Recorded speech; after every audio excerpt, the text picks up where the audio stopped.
गुलाम उन लोगों को कहते हैं जिन्हें दौलत देकर खरीदा जाता है और फिर जिंदगी भर उनसे मनचाहा काम लिया जाता है। मगर कई गुलाम ऐसे भी हुए जो उसे खरीदने वाले राजा या अमीर के इतने करीब आ गए कि एक बादशाह के बराबर रुतबा पा बैठे। आज हम ऐसे ही कुछ गुलामों के बारे में जानेंगे जो अपने मालिक की मेहरबानी की बदौलत जर्रे से आसमान तक पहुंच गए। मलिक अंबर इथोपिया का गुलाम था जिसे अहमदनगर के सुल्तान के वजीर चंगेज खान ने खरीदा। मलिक अंबर की वफादारी से चंगेज खान इतना खुश हुआ कि उसने मलिक अंबर को वो सब कुछ दिया जो एक सल्तनत के वारिस को मिलता है। बाद में अंबर मलिक मुगलों की नजर में आया और मुगलों ने उसे अपना जनरल तक बना दिया। कुतुबुद्दीन ऐबक मोहम्मद गौरी द्वारा खरीदा गया गुलाम था। कुतुबुद्दीन की कुत्तों से भी ज्यादा वफादारी के कारण गौरी ने पहले इसे अपना सैन्य सहायक बनाया और फिर दिल्ली का सुल्तान तक बना डाला। गुलाम वंश की नींव कुतुबुद्दीन ने ही डाली। दिल्ली के कुतुब मीनार का नाम इसी से है।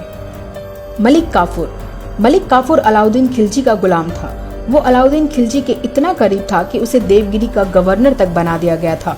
खिलजी की मौत के बाद उसने खिलजी की जगह लेने की कोशिश की, पर खिलजी के ही अंग रक्षकों ने उसे मौत के घाट उतार दिया।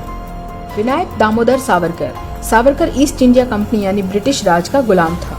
1911 में उसे अंडमान की कुख्यात जेल में डाल दिया गया। उन्हें 50 वर्षों की सजा हुई थी, लेकिन सजा शुरू होने के कुछ महीनों में ही उन्होंने अंग्रेज सरकार को माफीनामा लिखा कि उन्हें रिहा कर दिया जाए।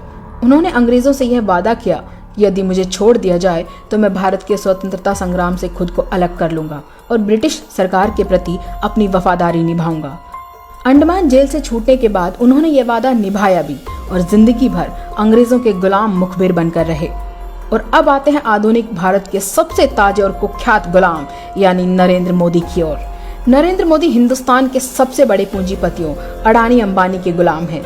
इन पूंजीपतियों ने मोदी को आरएसएस से खरीदा है, जो कि पिछड़ी मानसिकता वाले लोगों को गुलाम बनाने में माहिर संगठन है। अडानी अंबानी ने गुलाम नरेंद्र मोदी की निर्ममता भरी वफादारी और झूठे भाषण देकर जनता को बरगलाने की प्रतिभा को पहचाना और उसे भारत का सबसे ताकतवर आदमी बनाने की पेशकश की। बदले में गुलाम मोदी को कैसे भी करके उन्हें भारत का सबसे दौलतमंद रईस बनाना था। गुलाम मोदी को नए भारत का अवतार पुरुष बनाने के लिए प्रिंट, टीवी और सोशल मीडिया पर करोड़ों अरबों रुपए पानी की तरह बहाए गए। जनता को दिखाया गया कि यही वो व्यक्ति है जो भारत को अमेरिका से बड़ी सुपर पावर बना सकता है। नतीजतन इन पूंजीपतियों ने अपने धन बल से अपने गुलाम मोदी को पहले तो गुजरात का सीएम बनाया और फिर भारत का पीएम तक बनवा दिया। बस तब से लेकर अब तक गुलाम मोदी भारत देश की तमाम संपत्तियों को अपने इन पूंजीपति आकाओं के हवाले कर रहा है, कानून बदल रहा है और सामने आने वाली हर बाधा को बेरहमी से कुचल रहा है।